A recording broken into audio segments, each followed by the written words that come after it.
that will impact your wallet and your life. This is Morning Brief at 9, and on the show today I'll be joined by Avinash Kaurakshakar and Akshay Bhagwat. See you in just a bit.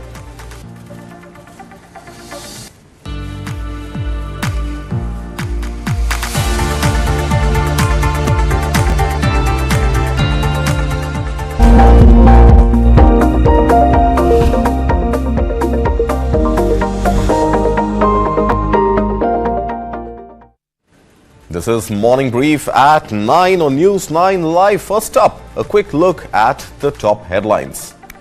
The GST Council on Saturday leaves 18% tax on margin value of used EVs, clarifies caramel popcorn tax rate at 18%, defers decision on insurance and food delivery. Hotel room rates in India set to rise further in 2025 amid strong demand across luxury and budget segments. The government has infused 500 crore rupees into Industrial Finance Corporation of India or IFCI to strengthen financial health ahead of restructuring and consolidation plans.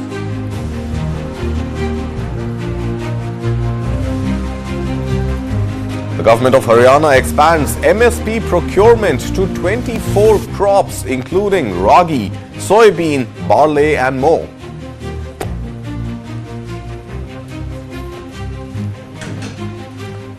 India's primary stock market is set for a busy week ahead of an IPO influx.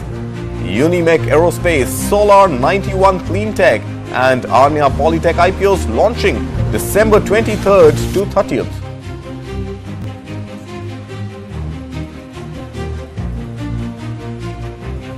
Meanwhile, India and Kuwait strengthen bilateral ties with strategic partnership, defense cooperation, pact following PM Modi's talks with Kuwaiti leaders.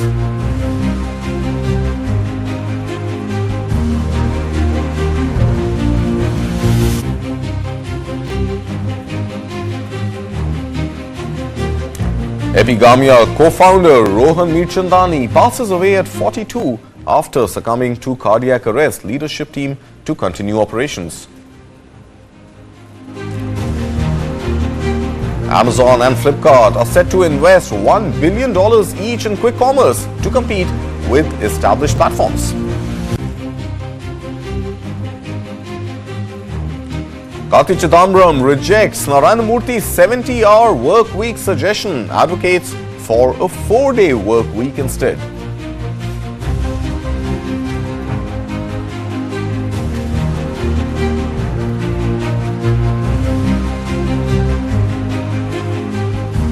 Let's begin with our lead story this morning. The primary market is set for a busy week with several IPOs scheduled to launch. Unimech Aerospace and Manufacturing Limited will kick off its main board IPO today, December 23rd, aiming to raise 500 crore rupees through a mix of fresh shares and an offer for sale. The price band for this particular stock is set at 745 to 785 rupees per share. Additionally, two SME IPOs are also set to debut. Solar91 Cleantech's IPO opens tomorrow, December 24th, with a price band of 185 to 195 rupees per share, targeting 106 crore rupees in fresh issue proceeds. And Anya Polytech and Fertilizers IPO opens on December 26th, a day after Christmas, with a price band of 13 to 14 rupees per share. Moving on to what we saw unfold over the weekend, the GST Council, led by Finance Minister Nirmala Sitharaman, met in Jaisalmer, Rajasthan for its 55th meeting. Among the key decisions taken, the Council approved an 18% GST on the margin value of used electric vehicle sales by businesses. Meanwhile, clarity was also provided on taxability of popcorn, with caramel popcorn continuing to attract 18% GST as it happens to be in the confectionery segment. Pre-packed and spiced popcorns taxed at 12% and unpacked and unlabeled popcorn at just 5%. However, Many anticipated decisions of lowering tax rates on life and health insurance premiums, as well as an app-based food delivery services like Swiggy and Zomato, and GST implications on the delivery service itself were deferred. Moreover, in a relief for public welfare, the GST on fortified rice kernels distributed under public schemes was slashed from 18% to 5%. We have a guest joining us this morning, Avinash Gorakshakar, taking out time on this Monday morning, just 2 days ahead of Christmas. Avinash, good morning. Thank you for joining us on News 9 Live. First up, great expectations from the GST Council meeting. Nothing really concrete coming out of it as far as at least the premium on life and health insurance was concerned. There were also talks, Avinash, about maybe a go-in-between rate between 12% and 18%. Nothing really coming out from it. What was the market factoring in, and what does the market make of the announcements made on Saturday? Yeah, good morning, Karthik. I think the GST meeting has not conclusively given any major announcements, and I think the market was obviously expecting some more, news flow on food app, companies, on the insurance sector, which I think could have been a little, positive for these sectors. But I think overall, the government is also probably in a wait and watch mode and doesn't want to take decisions in a hurry. So I think that was the possible reason why these decisions could not come about. And I think the markets would obviously, keep this, outcome from the GST meeting as a neutral stance. I don't expect any major downside or upside based on the announcements which have come out till now. So I think we'll have to wait and watch, Karthik, for maybe the next round of GST meeting. And maybe at that point of time, we could get some good news, for the food app as well as for the insurance sector, which I think are key areas the market was looking forward to. The Finance Minister also in her press conference after the GST Council meeting said that there were speculations ripe about another tax rate being introduced. In fact, even we have discussed earlier that perhaps a 15% GST slab rate could be introduced at some point. Is there merit in the Finance Minister and the group of ministers really now considering another tax slab, or do you think, Avinash, that's going to complicate the GST slabs even more from what they already are? No, I think, the current slab structure seems to be quite ideal. My sense is that, the government should ensure that it should make things more simple, and the structure has to be simplified, because if you introduce a new slab, that would further may create a little bit of confusion. So I think, it's still too early to talk about it. But I think, quite frankly, introduction of a new tax slab is not going to be the solution. Better compliance and better efficiency in collecting GST should be the key focus area. So I think, rather than having a new tax slab, I think it's better to focus on the existing slab structure and, encouraging the industry, because clearly GST has become a kind of a stumbling block for many sectors in terms of the demand. Because as of now, consumption is down.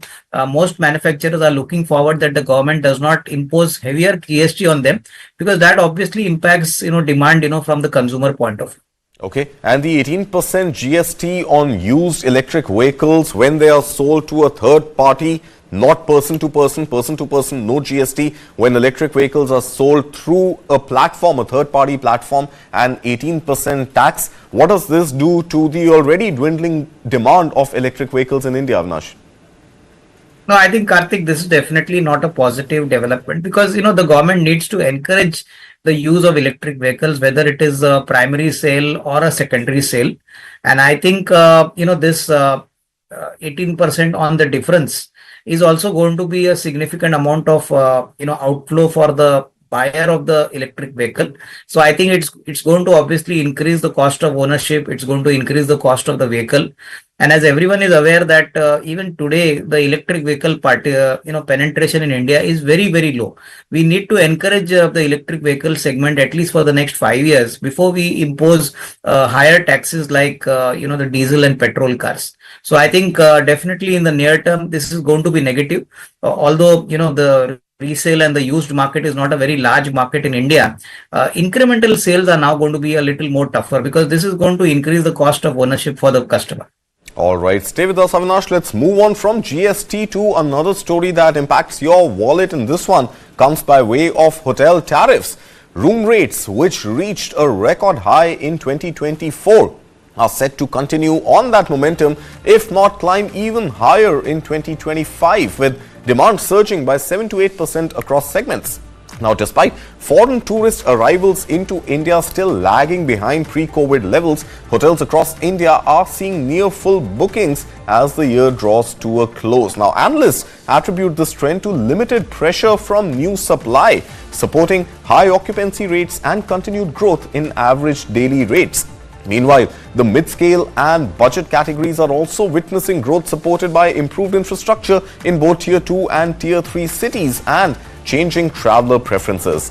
Projections for 2025 suggested that hotel rates could rise by another 8 to 10%, with luxury properties seeing the steepest hike. Avinash, do you attribute this to just the Shadi season, the wedding season in the month of December, or is there more to read into a genuine supply problem when it comes to hotels in India? I think, Karthik, there is a supply crunch, and I think, hotel tariffs increasing significantly at this time of the year is not a surprise, because October to December is the festive season. This is the time when, most of the festivals and the celebrations are there: New Year, Christmas, Diwali. So I think clearly we are going to see very strong numbers from large players like Indian hotels, East India Hotel, even the smaller players like Chalet Hotels, smaller budget players like Lemon Tree, or for that reason, typically, companies which operate in a niche space like Royal Orchid, which don't own the hotels but manage hotels. We could see a lot of improvement in the average room realizations, and that is obviously going to contribute to a very fat EBITDA margin. So I think this development is positive because supply crunch is going to continue for the next 6 to 12 months. Demand has been rising very sharply, but at the same time, supply has not been up to expectations. And therefore, in the Q3, one may see a disproportionate increase in the profitability as compared to the top line growth. So I think this is definitely good news for the larger, chains, specifically now, even as regards to ITC, because ITC's hotel business is also going to be demerged soon. And investors would obviously benefit here because this is also one of the second largest hotel chains after Indian hotels. All right, so let's stay with the hotel category, and you're mentioning IHCL and ITC on the price chart. Avinash, you've got ITC returning just about 3.15% year to date to shareholders. But the story on IHCL, the parent company of the Taj Group of Hotels, the share price has almost doubled in the same period. So what is it which is dragging the ITC stock down as compared to IHCL? And for a long-term investor invested in India's hospitality story, what is your advice to them? No, I think, Indian Hotels is a stock where I think you need to take at least a 2-year view. And I think any dip in the market should be used as an opportunity to look at it from a long-term investment. As far as ITC is concerned, I think the market is fearing that in the coming budget, the government is going to tax cigarettes in a very significant manner. So the parent company is obviously looking, a little vulnerable because it's being the largest player in the cigarette market. And that is probably the reason why the stock has underperformed.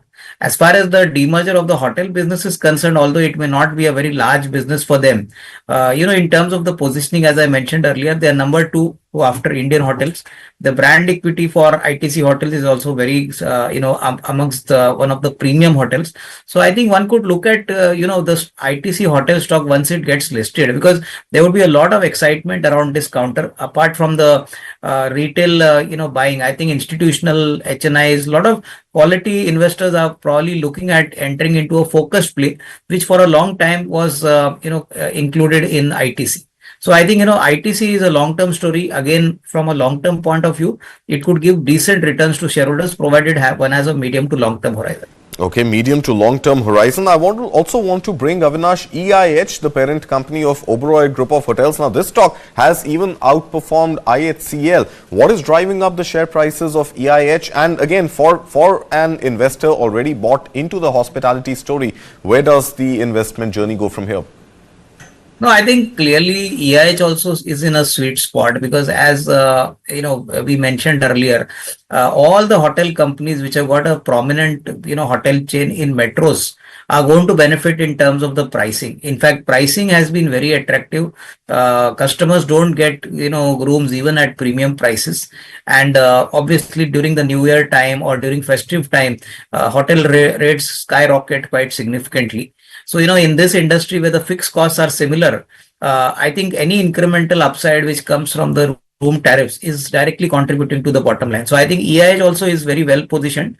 In terms of outperformance, I think it would be as better as Indian hotels, provided one remains in this kind of stock for a reasonably long period of time.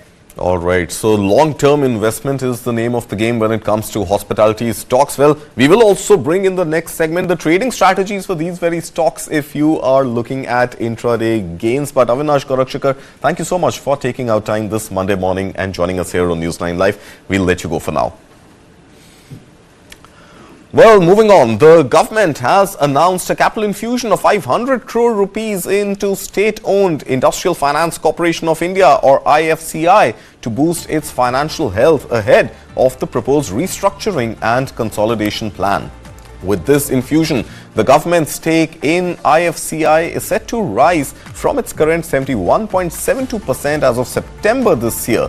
This move was sanctioned through the first supplementary demand for grants for 2024-25, which was approved in the Lok Sabha last week. An additional allocation of 499.99 crore rupees or 500 crore rupees has been earmarked under the supplementary demand for grants for subscribing to the share capital of IFCI. The decision is expected to strengthen the company's capital base as it prepares for its next phase of restructuring. Meanwhile, onto a political economy story, the Haryana government has officially expanded its procurement of crops at minimum support price or MSP, bringing 24 crops under the public procurement system. This marks a major increase from the 14 crops previously eligible for guaranteed rates. The decision to include 10 additional crops was initially approved by the state cabinet under Chief Minister Nayab Singh Saini's leadership ahead of the October assembly elections. The announcement was made on August 5th, months prior to the polls. As per the latest notification, the state will now procure crops like ragi, soybean, barley, maize, jowar and other crops at the minimum support price. This move aims to provide further support to farmers, ensuring fair pricing for a broader range of agricultural products. Meanwhile, India and Kuwait have taken a major step in strengthening bilateral relations by elevating their ties to a strategic partnership. The announcement came after extensive talks between Prime Minister Narendra Modi and Kuwaiti leadership, including Emir Sheikh Meshal Al Ahmad Al Jaber Al Sabah, Prime Minister Ahmed Abdullah Al Ahmad Al Sabah and the Crown Prince of Kuwait. During these discussions, the two nations signed 4 key agreements, marking a new phase to their cooperation story. Notably, a Memorandum of Understanding or MOU on defense was signed with additional pacts focusing on sports, culture and solar energy, further strengthening growing ties between the two countries. And moving now to a story which has captured everybody's attention in the year 2024, the rise of quick commerce. Now, in a bid to catch up with established platforms, e-commerce giants Amazon and Flipkart are preparing to ramp up their quick commerce operations, with analysts predicting they may need to invest at least $1 billion each over the next 2 to 3 years to compete with established players, the likes of Zomato's Blinkit, Swiggy's Instamart as well as Zepto. Quick commerce, or QCom as it's popularly called, involves delivering commercial items with a rapid window of 10 to 30 minutes. In August, Walmart-owned Flipkart entered the fast-growing market with the launch of its quick commerce service, Minutes. Meanwhile, Amazon India is set to launch its own quick commerce service called Tez in January, marking its entry into this highly competitive segment. And unfortunate news emerging yesterday on Sunday as Rohan Mirchandani, co-founder of Epigamia, one of India's leading Greek yogurt brands, passed away at the age of 42 following a cardiac arrest. The news of Mirchandani's death was confirmed by the parent company Drums Food International.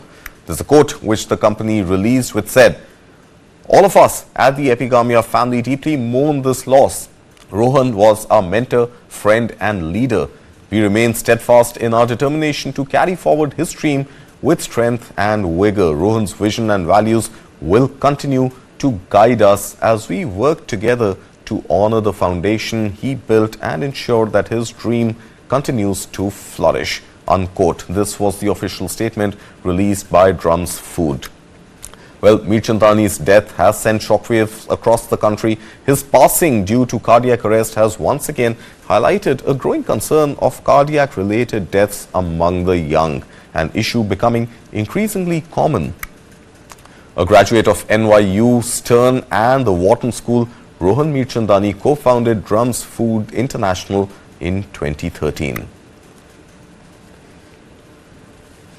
And talking about potential stress at the workplace and determining the ideal work-life balance, this time Congress MP Karthi Chidambaram has countered Infosys co-founder Narayana Murthy's suggestion of a 70-hour work week, emphasizing the importance of work-life balance for maintaining good social order and harmony. Chidambaram, the son of former Finance Minister P. Chidambaram, argued that working longer hours is ineffective and that the focus should be on efficiency. Chidambaram highlighted the daily struggles faced by citizens due to inadequate infrastructure and proposed an alternative to Murthy's call for extended work hours. He suggested a shift towards a 4-day working week running from 12 noon on Monday to 2 p.m. on Friday, believing that shorter work schedules could contribute to societal well-being and harmony. Well, time for a quick break at this moment on Morning Brief at 9. On the other side of the break, I'll be joined by Akshay Bhagwat as he tells you the stocks in news and what your trading strategy on those stocks should be. You're watching Morning Brief at 9.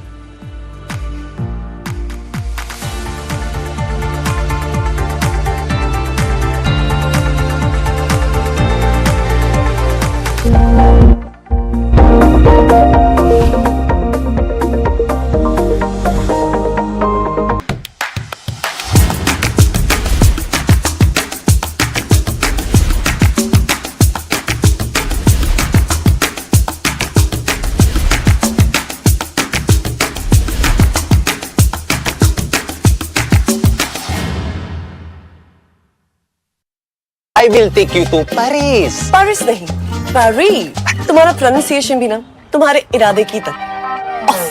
Madam इरादे कभी of नहीं होते हैं, take off करते हैं. SBI Life Smart Platina Supreme के guaranteed return से करो पूरे अपने इरादे, अपनों से किए सभी वादे. SBI Life, अपने लिए, अपनों के लिए. It's not the fiefdom of politicians. They owe it to the people.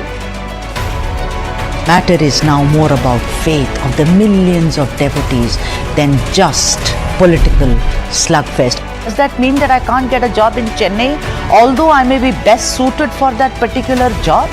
They have more civic sense, they have more of civility than all these men. My name is Sudha Sadanand. Welcome to the South Indian.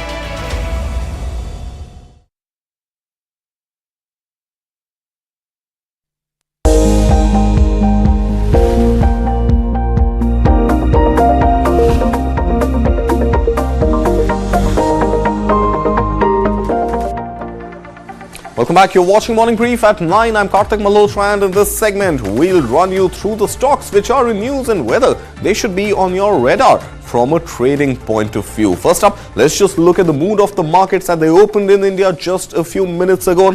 There you have it on your screen. Nifty 50, Sensex, both have had a somewhat better start than we've seen in the previous week. Both indices up about 0.8% or so.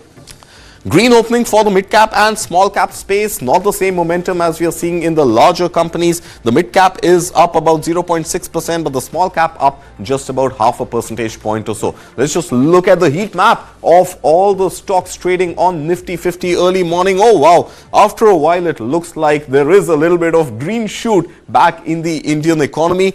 Pretty much all stocks trading in the green this morning except for HDFC Life, which is down about 0.7%.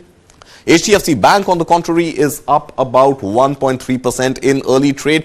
The IT pack looking good. TCS up about a percentage point. HCL Tech closely behind, almost about a percentage or so. Wipro is up about 1.3% this morning.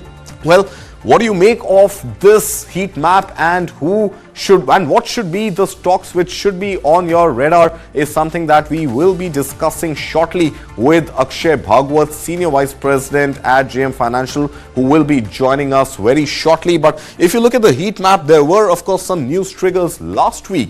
And these news triggers were coming by way of the Fed's cut of another 0.25 percentage points when it concluded its FOMC last week. And that pretty much spelled good news for the Indian IT sector. The Indian IT sector, remember, has not had a stellar 2024. Margins have been under pressure, primarily owing out of concerns of discretionary spending by US-based clients not really making way for business coming into the IT sector. Meanwhile, if you look at the M&M and Maruti stocks this morning, Bajaj Auto, Tata Motors, the entire pack of the auto sector, well, this pack has some news emerging over the weekend with the GST Council maintaining that electric vehicles will continue to attract 5% GST. This is the sale of new electric vehicles. But if you are planning on selling an electric vehicle, a used electric vehicle in the second-hand market,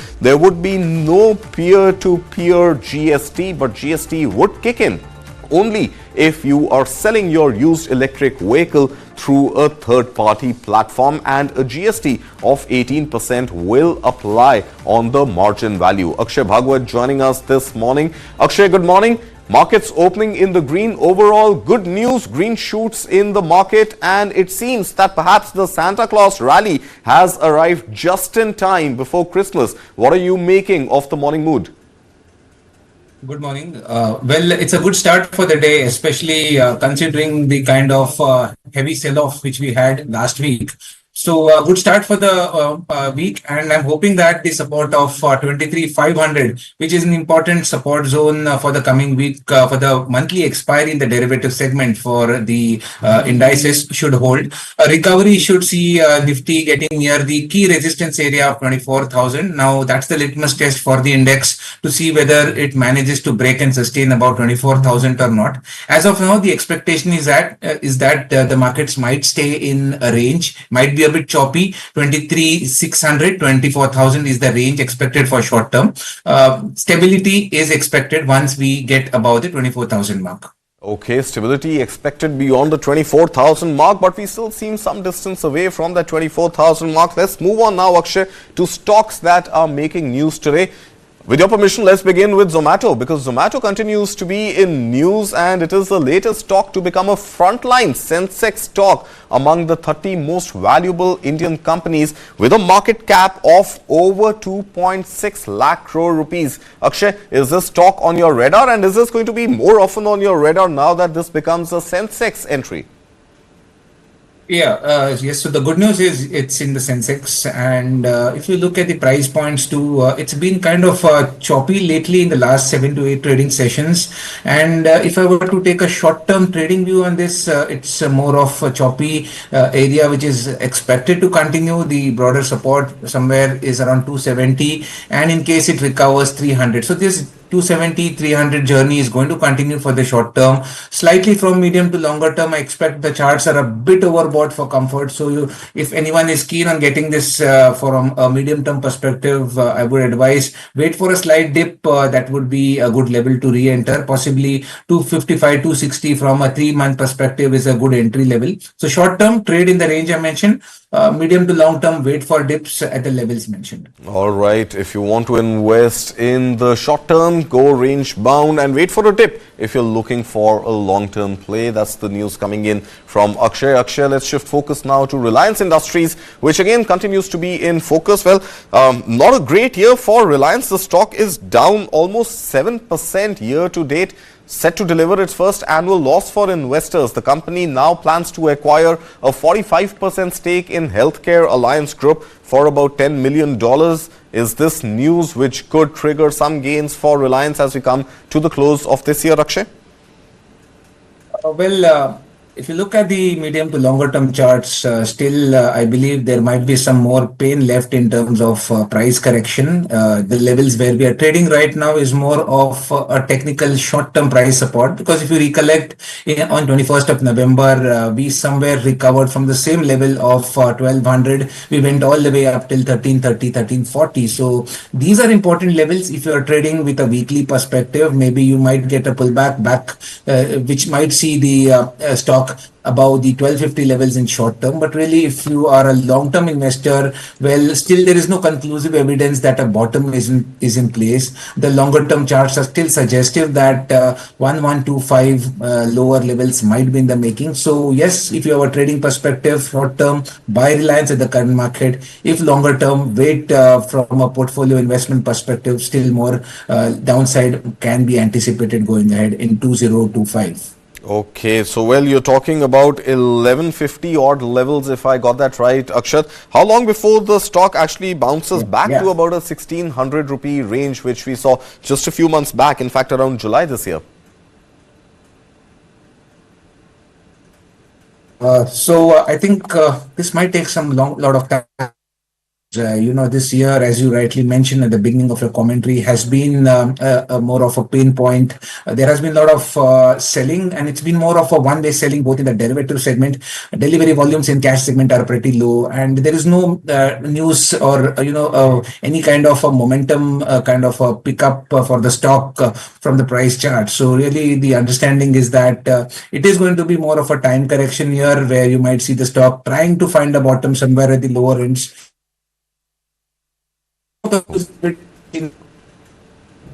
Price correction, I think we are facing a bit of a connection problem with Akshay there. Akshay, I think price correction and the stock is yet to bottom out was what I picked up. Let's move on now to another stock which is in the news today, and this one is Vedanta. Well, Vedanta last week announced its fourth dividend. Now it is set to make revisions to its proposed demerger scheme. Akshay, I want to understand, how will this stock play out for an investor today?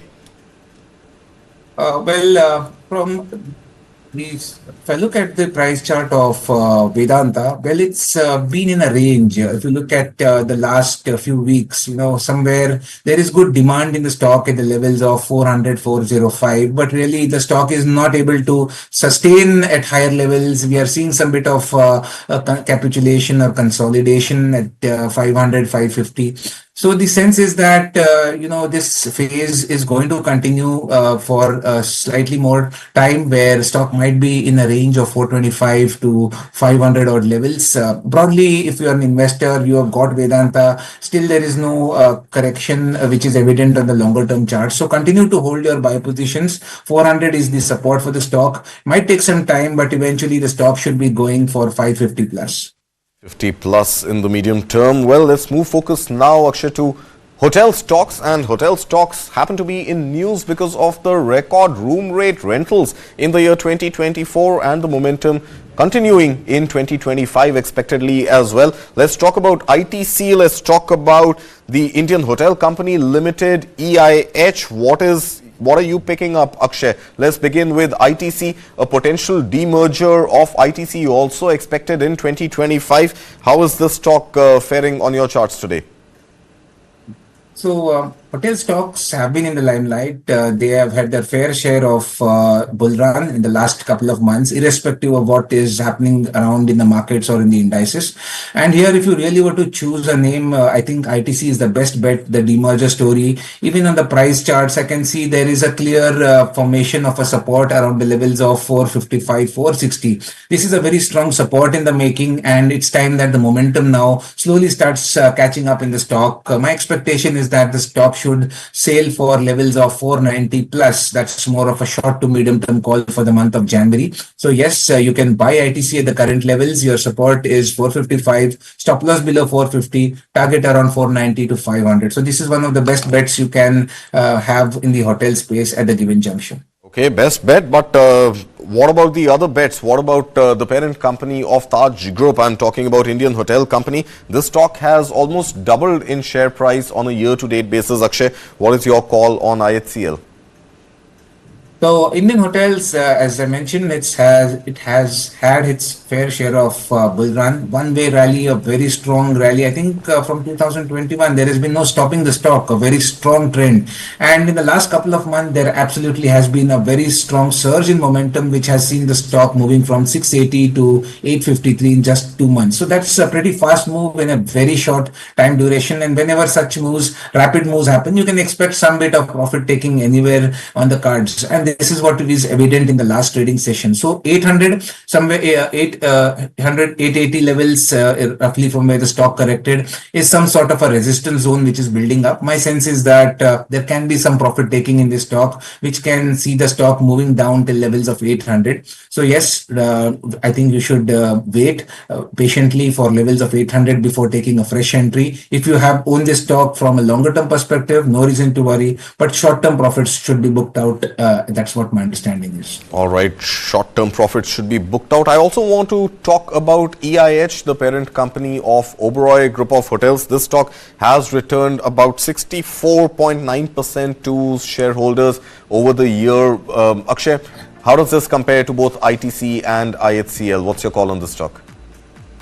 If you look at the price charts, really the short-term prices are all over the place. It's been very choppy. It's been in a range, but one thing is evident is around 360 is a clear support. Then this support is more, from a medium to longer term perspective. So really, I feel that if you are more inclined from a longer term perspective, you have an investment perspective on this stock, really makes sense to buy this because the price projection as reading on the charts is probably around 500 plus 500, 540 is in the making. So yes, you can buy this, but you need to give some more time for the stock to perform, for the momentum to catch up. Short term, really no trades are working out. But so buy and hold for targets of 540 is the call on EIH.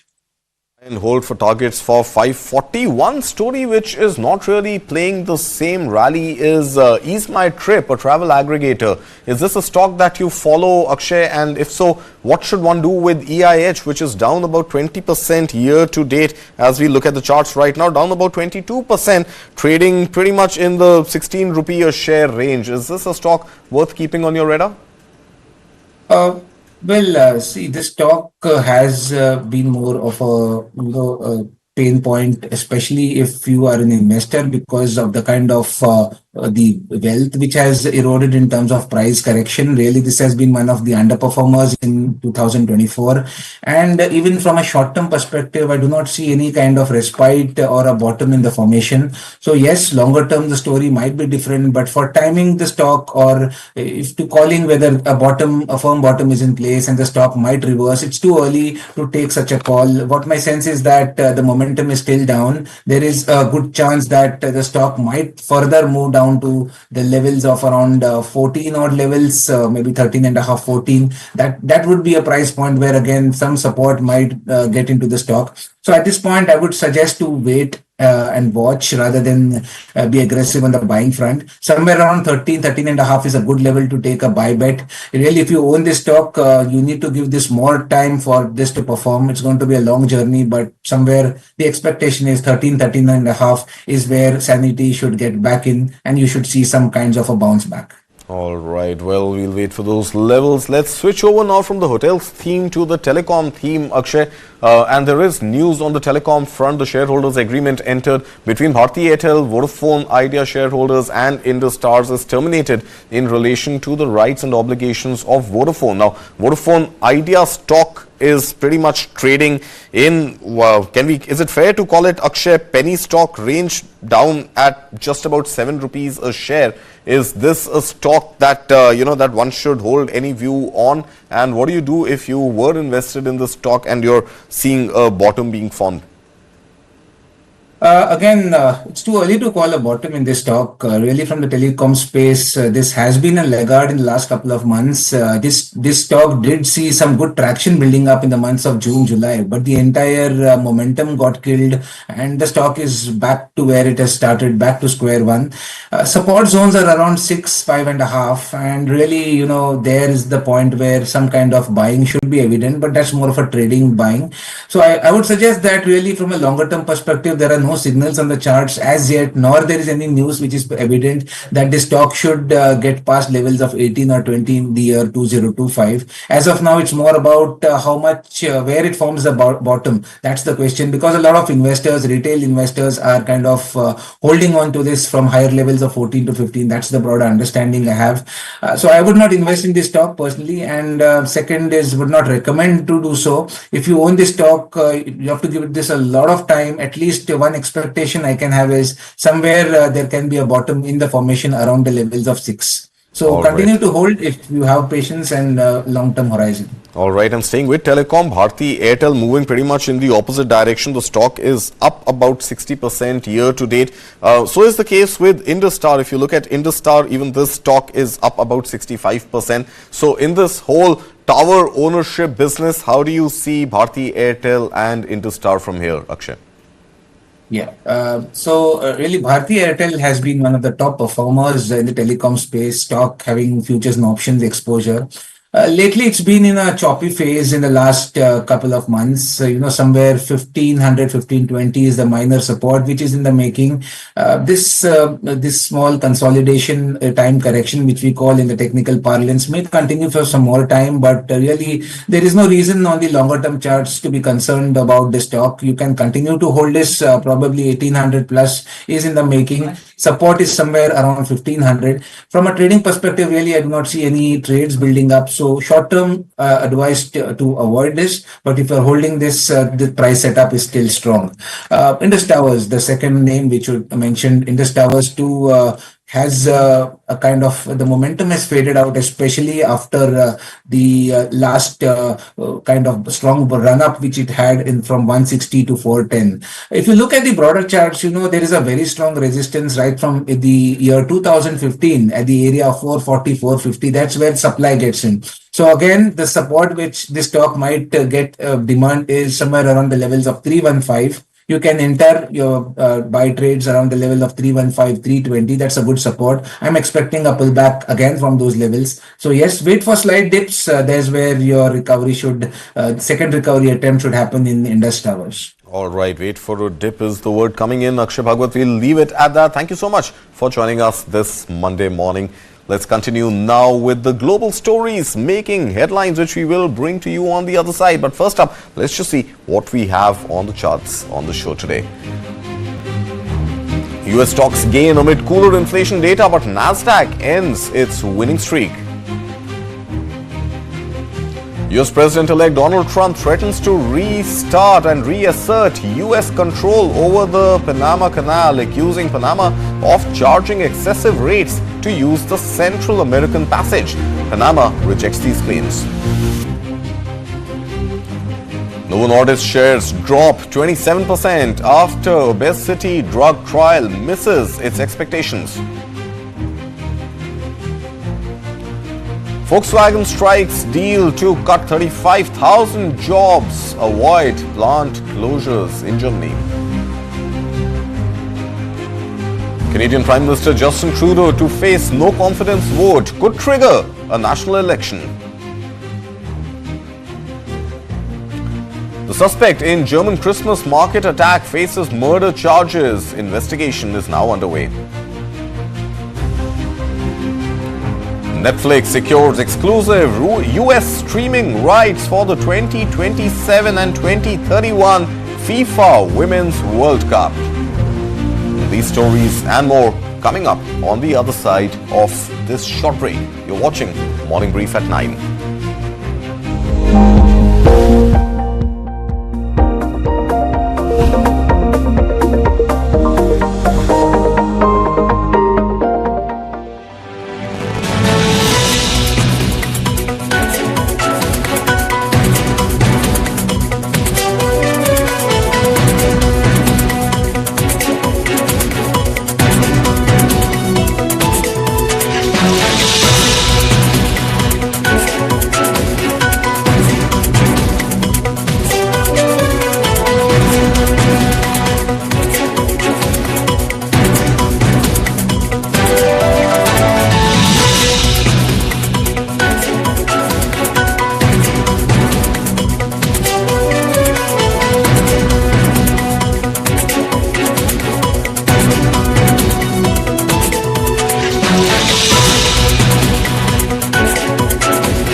Bonjour मैं था।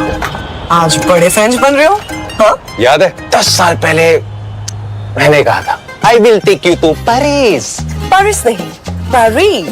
तुम्हारा pronunciation भी ना तुम्हारे इरादे की तरह। Madam इरादे कभी ऑफ नहीं होते, टेक ऑफ करते हैं। SBI life smart Platina supreme के गारंटीड रिटर्न से करो पूरे अपने इरादे, अपनों से किए सभी वादे। SBI लाइफ, अपने लिए, अपनों के लिए। India spends $75 billion on foreign cargo vessels. $71 billion per annum. You know, that's a lot of money. Imagine a situation where 95% of our cargo is coming on ships which are not owned by us. If we are still not prepared, if someone were to say that we are not going to give you ships, then we'll be stuck. So the entire nation's economy is at risk. We are very clear that shipping is also strategic, because without that you can't really be the third largest economy in the world.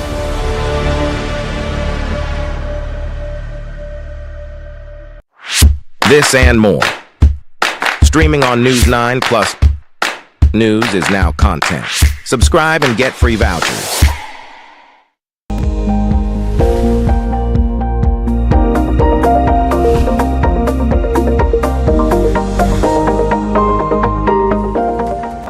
Welcome back. You're watching Morning Brief at 9. I'm Karthik Malhotra. Look now at the top global stories making news today.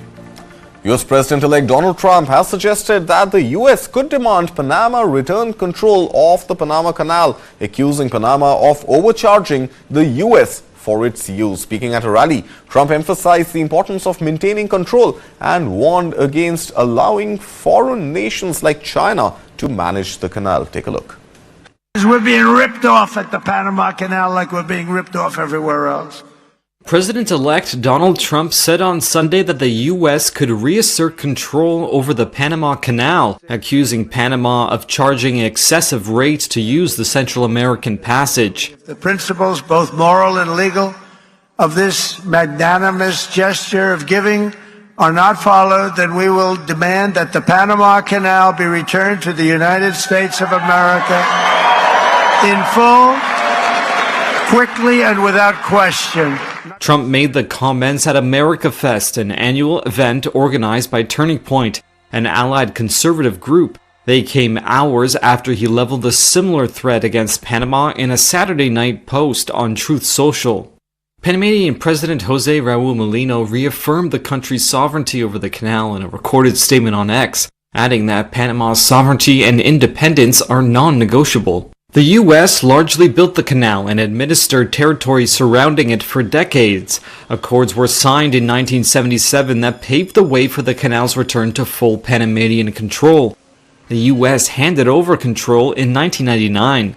The waterway accounts for 2.5% of global seaborne trade and is critical to U.S. imports of autos and commercial goods by container ships from Asia, and for U.S. exports of commodities, including liquefied natural gas. Trump also warned that he would not let the canal fall into, quote, the wrong hands. It was solely for Panama to manage and not for China or any other country to manage. You see what's going on there? China does not control or administer the canal, but a subsidiary of Hong Kong-based CK Hutchinson Holdings has long managed two ports located on the Caribbean and Pacific entrances to the waterway. It is not clear how Trump would seek to regain control over the canal. His comments underline an expected shift in U.S. diplomacy under Trump, who has not historically shied away from threatening allies and using bellicose rhetoric when dealing with counterparts.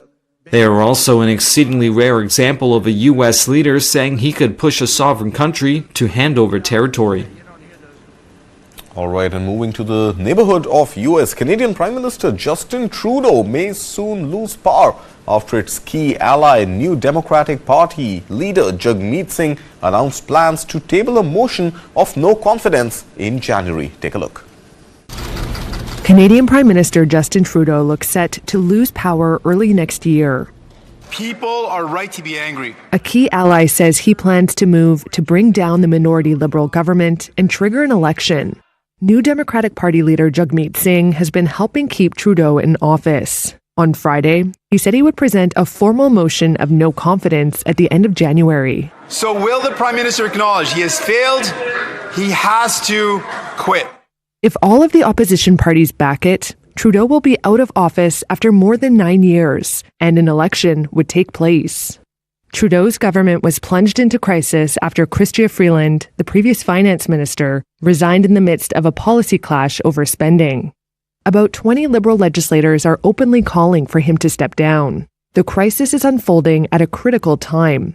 U.S. President-elect Donald Trump is due to take office on January 20th and is promising to impose a 25% tariff on all imports, which would badly hurt Canada's economy. Trudeau's Liberal Party has already been suffering from voter fatigue and anger over high prices and a housing crisis.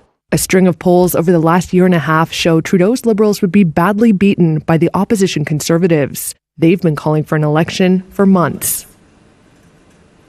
Moving to Germany now, a suspect has been arrested in the deadly Christmas market attack in Magdeburg, Germany. He now faces multiple charges of murder and attempted murder. Remember, the incident occurred when a car rammed into a Christmas market, leaving several people dead, including a 9-year-old boy. Over 200 were injured. Take a look. More people placed flowers for the victims of a Christmas market attack in Germany on Sunday, as police said the suspect now faces multiple counts of murder, among other charges. The memorial in Magdeburg continued to grow 2 days after the car ramming attack killed several people and injured more than 200. Among those killed, a 9-year-old boy and 4 women, according to police. In a statement, police said the suspect is now held in pre-trial custody after prosecutors pressed charges of murder as well as attempted murder and grievous bodily harm. Police did not name the suspect, who is a 50-year-old Saudi man with a history of anti-Islam rhetoric. German media have identified him as Talib A. The suspect, who has lived in Germany for almost 20 years, was arrested at the scene following the 3-minute attack. Authorities on Saturday said his motive was not clear. However, the Magdeburg prosecutor said one possible factor could be what he called the suspect's frustration with Germany's treatment of Saudi refugees. Initially, the attack drew comparisons on social media to an Islamist-influenced immigrants' deadly attack on a Berlin Christmas market in 2016.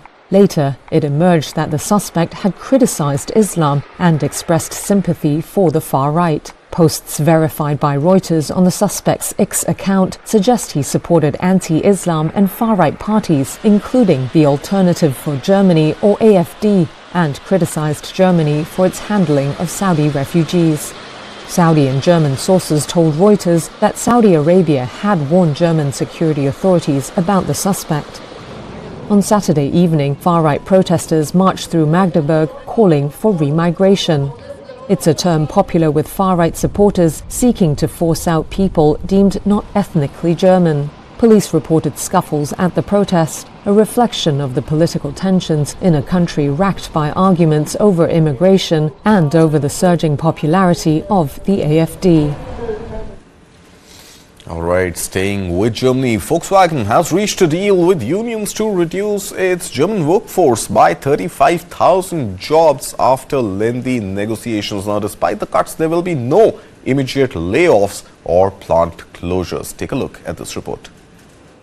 Volkswagen has reached a deal with unions that will see sweeping changes to its German operations, including sharp reductions in capacity and more than 35,000 future job cuts.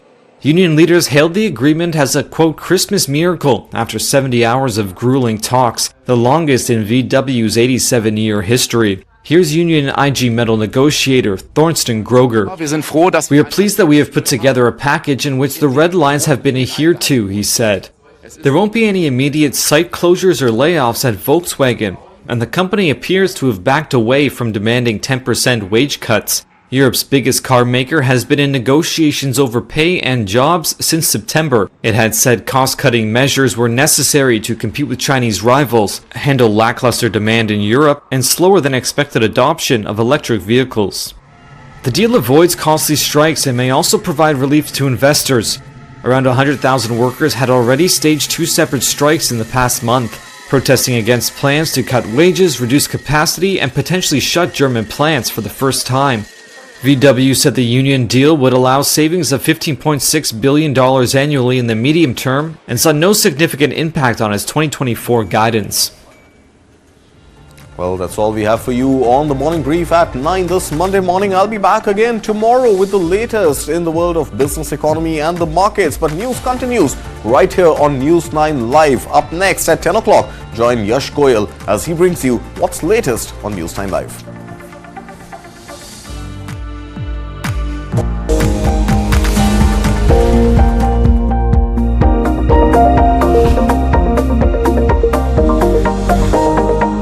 Bonjour, madam.